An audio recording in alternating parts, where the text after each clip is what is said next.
Yeah, he like rotated it, Oh, like okay. the whole thing. Oh, we're already live, by the way. Yeah. Oh. Yep. And when it starts clicking, it's Nice. Okay, and now let's angle it where we get Dozetti in it. And then you said you wanted us to rearrange. I want you to be in the middle because this is we your, did. Okay. your Let me get that laptop up. We're getting set up for you guys for a live comic video. Hey, it's your host, your friend, your boy, Jet Life One Only, here with another exciting video. I'm from the Dig a Bitson channel. Introduce yourself and your channel. I'm Dozer. I'm David. I got my channel named JV Dones, and that's it. I'm Ashley. I'm Nick's girlfriend and also Jet's girlfriend, which is the same person. And my channel is Adventures in the Fairy Garden. Okay. Now, what kind of content do you do on your channel for everybody watching live and after we get it? Only have a few videos, but I do comic time videos where we discuss comics exactly like we will be doing right here. And then, what do you do on your channel? I mainly talk about dolls and miniatures. So if you're a collector, things like that. Um, but I also made the second Winx Club comic review. So if you're a fan of Winx Club, check that out. And it looks like you're uploading that right now. Yeah, it's Just actively uploading. We've been doing back-to-back uploads, so definitely make sure you check out JV Dones and Adventures in the Fairy Garden to check out the other comic videos that we're doing today. This is the one that I'm going to be hosting. It's Batman and Superman versus the Multiverse. It's our review and commentary of Superman, Man of Tomorrow, World's Vilest. Which issue number is this? Issue number 19. I originally read this like maybe a few years back, but I was talking to Dozer about my favorite Batman Superman battles, and I was like, this is one that I remember being like really good. So I went back, read it. I wrote down a summary with commentary. Dozer hasn't read it. Ashley hasn't read it. So as I go through my summary with commentary, at any point they can stop me and be like, "Hey, I have like a question or a comment," and then we can go into like a side tangent, have fun, talk about. Hey, I had a comment. Right. I actually did about the cover. I like the cover. How Superman and Batman's like facial features are drastically different. Mm-hmm. Superman has like the wide jaw, big chin, and then Batman has a much like thinner face, where he looks a lot like a skinnier guy. It kind of reminds me of the Batman in Gods and Monsters. The Kurt Langstrom Batman, yeah, where he's a really skinny guy. I kind of like that idea, but I like it too. I like when Superman and Batman look like distinctly different people. It annoys me in stuff like the Timverse, where if you just don't know any better, I think my dad has made this mistake before, called like Bruce Wayne, Clark Kent. Superman literally just puts on a Batman suit and looks like indistinguishable in one episode of Batman the Animated Series, where Superman comes and covers for Batman for a bit. I don't think they should look that similar. What are your thoughts on? I know we haven't even gotten into the book yet, forever. What are your thoughts on how Superman and Batman look? Do you think these designs for them are neat? Do you think the characters should look similar? Or do you think they need to have more distinction? I like that Batman's face is like really skinny and kind of. He looks like, the food critic in Ratatouille. Yeah. Yeah, he looks like him. He looks really grumpy, right? Yeah. Mm-hmm. Batman is grumpy. So. Yeah. So why are Superman's hands so big? He got them hands. That's the hard side. He got those fat hands. He does have fat Better hands. for punching with. That does make sense. So let's hop right in.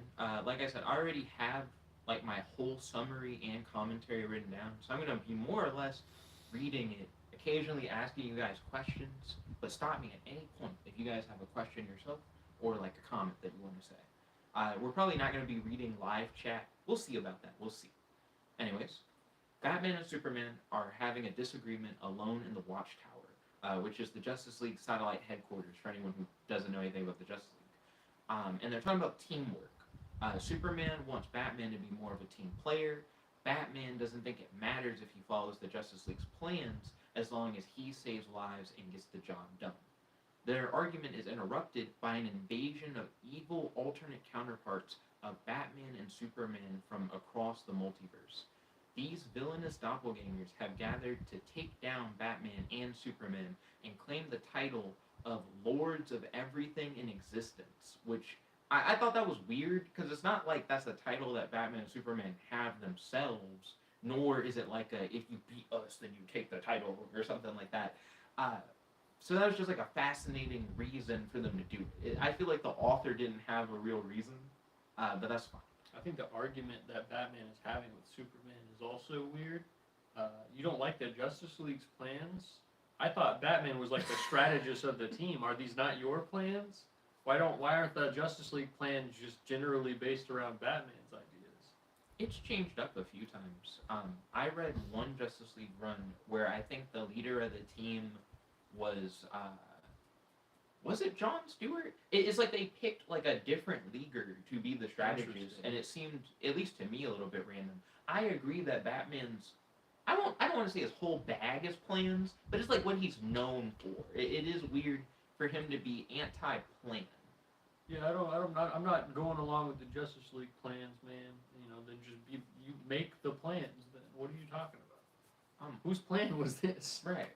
I also think it's interesting because I've seen Batman do this in the comics before. The whole concept of like, oh, I don't want to be like a member of a team. But modern Batman, that doesn't make any sense because modern Batman has like the whole Bat family. He's like the leader of like the Robins, Batman and stuff. Maybe teams all over the place. Yeah, like maybe if he's not the one calling the shots, he doesn't want to play by like plans or something. I don't know.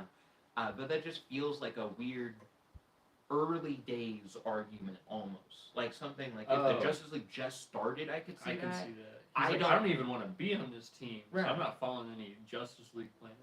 But I don't think that's what this is. We'll get into it a little bit more as it continues. So the team of colluding clones is Ultraman, Bizarro Superman, Bizarro Batman, Owlman, Evil Chibi Batman, Evil Chibi Superman, Justice Lord Batman, and Justice Lord Superman. That's great. That's like 4 different universes worth of characters. Mm-hmm. That's crazy. And Batman and Superman are about to like fight them. They're not going to call the Justice League or anything. They're not going to get any help. What are your thoughts on their odds right now? That's pretty crazy. I don't know how they're going to do it. I think Evil Chibi Batman will win. I don't know how Batman would participate in this fight at all, to be honest with you. But I know a lot of the times the like main continuity Superman is typically seen as just like stronger than any other version of Superman. We know he should be stronger than Ultraman. So I can see him, being able to like hold his own. That's a lot of people to fight. I don't know what Batman's gonna do, but good luck for him, I guess. You guys are probably gonna freak out when I tell you what they do. All right. Batman and Superman immediately smile when they see the oncoming invasion force with the most devious grin, which delighted and surprised me.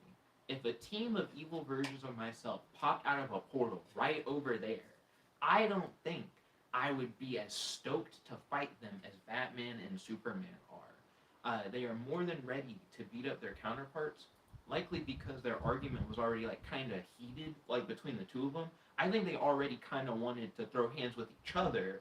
Now it's like, oh, I have an excuse. I can fight like a whole bunch of evil yous or whatever. So I thought that was interesting. I've just never seen them with that like ready to throw hands mindset. So they split up. You were talking about how like you don't know what Batman's going to do in this fight. Batman is going to fight all the evil Supermen by himself. And Superman's going to fight all the evil Batmen by himself. So you got Bizarro Batman, you got Justice Lord's Batman, and you got Owlman. Mm-hmm. Oh, Chibi. Oh, Chibi. Evil Chibi Batman. I don't know what these Chibi guys are. So the Chibi ones, yeah, they're like little like and they anime can fly. babies. Yeah, They're but cute. I don't know that there was like an official Chibi Batman. But he also can fly, evil chibi Batman. Okay. Yeah, I don't know. He's not It's a like Batmite, Batmite. Yeah, but I it's was like saying. kind of like that, I guess. So let's jump into Batman's fight, right, against the evil Superman, because we all want to know how is he going to deal with that. Ultraman straight up tells the evil Superman not to pull their punches against Batman, which really surprised me. That means these evil versions of Superman are gonna go all out. This isn't like a nerf thing. Right. A lot of Batman versus Superman fights, people go like, "Oh, Batman's like so much better than Superman," but a lot of it has to do with Batman like being ready, and like Superman's probably like weakened by like kryptonite or something. You can't forget about the Jokerized Superman fight though. Batman beat him by spitting kryptonite like gum in his eye. Has. See? Always got something, even when Superman's not holding back against me. He never would have expected that. Well, now there's a whole team of Supermen not holding back. They're gonna get no slack on Batman. So they're jumping in to go all out against Batman. Batman somehow uses gymnastics to evade the attacking Superman. He's like doing like flips over him and stuff. I don't think that flies, in my opinion. They definitely would have tagged him. Outspeed, yeah, they're way faster. But regardless of that, Ultraman taunts Batman by saying that like kryptonite won't help him. And I actually really appreciate this detail because it's accurate to establish lore. Kryptonite from one universe is only guaranteed to affect Kryptonians from that universe. I think I first saw this in a Legion of Superheroes comic book where Superboy Prime is harmed by kryptonite that the Legion of Superheroes have. But Superboy Prime is supposed to be from our universe. So the reveal of that comic is that that version of the Legions of Superheroes is supposed to be in like the real world 31st century. And I was like, oh, that's like such an interesting like twist or whatever. Well, also Ultraman, I think what is like red kryptonite is actually what he's weak to. Oh, word? He's not weak to green kryptonite. Because he like snorts green kryptonite. Yeah, it like gives him power. If you watch the like Justice League Crisis on Two Earths movie, yeah, the Lex Luthor of his world, yeah, sure has like a different kryptonite for Ultraman. It's good to know. Oh, speaking of Superboy Prime, he's kind of like another evil Superman, and I'm like, it's interesting that he's not on this roster. But I thought, Ryan tried to call during the live He's watching the stream, and he said, let me see. Let me hop in. Let me get in there. I hung up and it's still ringing. How is he doing? He hacked your phone. I know, right? Okay, there you go. Hung up that time. So speaking of Superboy Prime is another like evil Superman, and I thought it was weird that he wasn't here with like this league of evil Supermen. But then I thought about it, and I'm like, oh well, he's like punched the reality barrier and like caused like retcons that have brought characters back to life. Too much.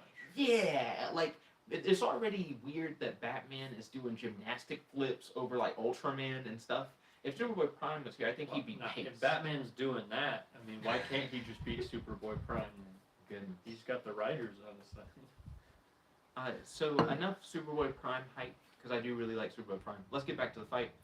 Batman acknowledges that kryptonite won't work. Like he's like, yeah, I already know that. So he uses backwards magic, the kind of magic that Zatanna uses, where you like say words backwards and it causes a thing to happen, to create magical armor to protect himself.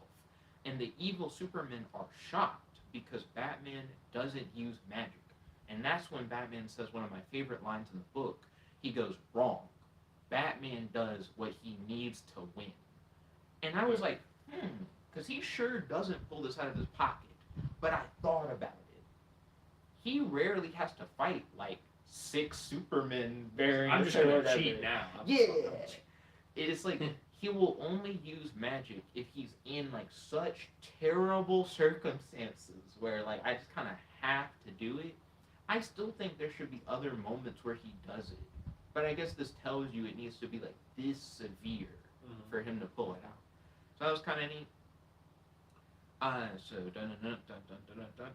Oh yes, the story transitions like as soon as Batman pops the magic armor to show the Superman fight against the evil Batman. So the evil Batmen are all armed with kryptonite weapons from like this universe, and they're trying to like find where Superman is at. So they find Superman, and he's inside of a red sun lamp room in the Watchtower. I don't know why this room exists, but apparently it's just something that they have on hand. And Superman kind of plays at their egos and goes, "Yeah, you got all these like weapons to try and like fight me or whatever, but I know that my Batman has always been curious if he could take me one on one. Like if I was just like a normal guy. Under these like red sun lamps, the kryptonite weapons don't really matter for real. I'm just like a dude. If you guys really want to show that you're bad, come in here and fight me in the red sun room. I am just a dude. And don't worry, I'll hold back." He says, "I'm holding back even with the red sun." I also want to point out, Bizarro Batman being there. What the fuck? His whole thing is that he's just really stupid. Yes. Isn't he? What can he do? Why is Chibi Batman here? I don't know anything about these chibi guys. I don't know what they're capable of, but it seems like they just wouldn't take the fight seriously. I don't know. Fair. Chibi Batman was like kind of mean. He like is like yelling at him and stuff. There are like sillier looking characters, but he seemed to have some menace behind him, I would say. So the cockiness and confidence of Batman and Superman in this comic are really wild. Their disagreement at the beginning of the comic makes them come off as if they're like new teammates, like we were saying. But the way they're standing up to their evil counterparts makes them come off as veterans. Like, we've been doing this, we know what we're doing, which makes the setup for the story still feel really weird. So the scene transitions from Superman fighting the evil Batman to Batman fighting the evil Superman. But his magical armor wears off just as Justice Lord Superman comes out of the shadows. So he was just waiting for Batman to do that and get weak enough so that he can jump in. So Batman, with that armor, essentially beat all those other evil Supermen. Except for Justice Lord Superman, Who was essentially hiding the whole time. So now they're going to have their 1v1. So then we jump to Superman, who beats a number of the evil Batmen in hand-to-hand combat. So Superman, without his powers, like under the red sun lamps, can just whoop all these Batmen, apparently. Which I think is also kind of wild. They're both, like, really wanked in this story. I don't know, they're like we don't crazy want to good. call back to what happened in Superman Red Sun under the red sun lamps. True. But this is voluntary. He's like, "This is my plan, actually." That Batman wouldn't get me. Let's see. So the scene transitions back to Superman after he beat all those evil Batmen in hand-to-hand combat. Just as it seems like he's got the edge, he's struck by a kryptonite batarang by Justice Lord Batman. So now we're seeing who the real bad guys are. The Justice Lords just wanted to send in all these like other ones as fodder to weaken them so that they could come in and like finish the job. Because they're probably the most similar to these mainline versions. You're hitting the nail on the head. Mm-hmm. So they're set up to be like the superior doppelgangers of Batman and Superman, because the only difference between them is that one bad day set them on a different path of leading humanity rather than protecting humanity. That's how they describe it. The Justice Lords taunt and batter our heroes as they poke and prod at their deepest insecurities, making the fight very personal. They kind of present themselves as being like, "I'm the true thoughts of your Superman, and I'm the true thoughts of your Batman." And they talk about like how much they like hate them, and how like, "I know how your Batman thinks. Like, he doesn't think any of you. He thinks that you think so high and mighty of yourself because of your powers and all this kind of stuff." He's trying to like make them doubt each other and themselves. Mm-hmm. But then, just as our heroes' backs are literally against the wall, they open a door, and it's revealed that these two rooms they're in were like connected to each other, and they just tag off. They go like, "Yeah, fight your guy," or whatever. So I thought that was like really cool. But that also kind of like annoys me that this is like a part of their plan the whole time, because the setup of the story is that like oh, you need to learn how to do plans. You're not like a team player. But now they're like a well-oiled machine. They didn't even talk about a plan. We never saw them plan this. They're best buds. Right. You know, they already know. They think alike. So I don't know. It just sounds like the argument is just too. I don't know what it was. I legitimately don't. Anyways, Friends may disagree sometimes, but in the end, they think alike. I guess maybe that's the lesson all along. So the two dismantle the petty arguments that the Justice Lords tried to use to psychologically break them down, as they strategically beat the Justice Lords down and discuss how they feel sorry for them. They're like, the only reason why you have all these like dark perspectives about each other is because you got to watch someone that you originally admire become slowly more corrupt.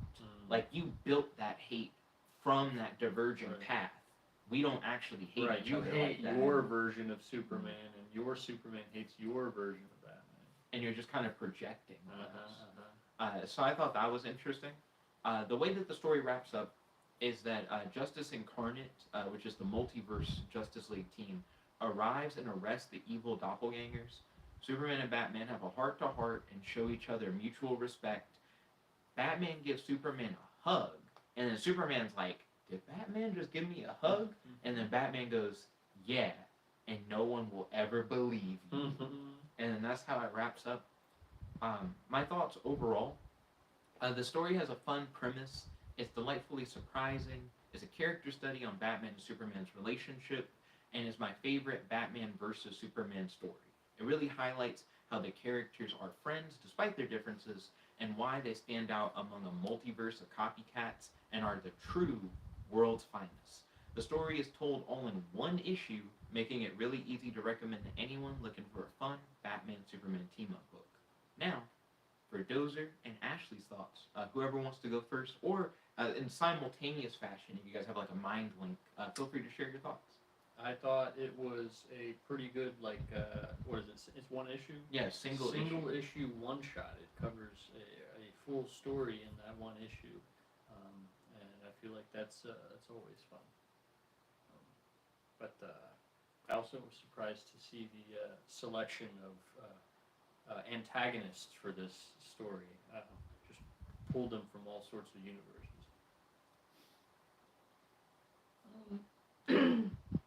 I also liked that it was a bunch of different iterations of them from different universes. I was not expecting the Justice Lord ones to be like just kind of hanging out in the shadows, just waiting on them to get weaker. So I thought that was interesting. That they were essentially like, okay, let's just round up like everybody else as a distraction. So I like that. What did you guys think? Definitely let us know in the comment section below.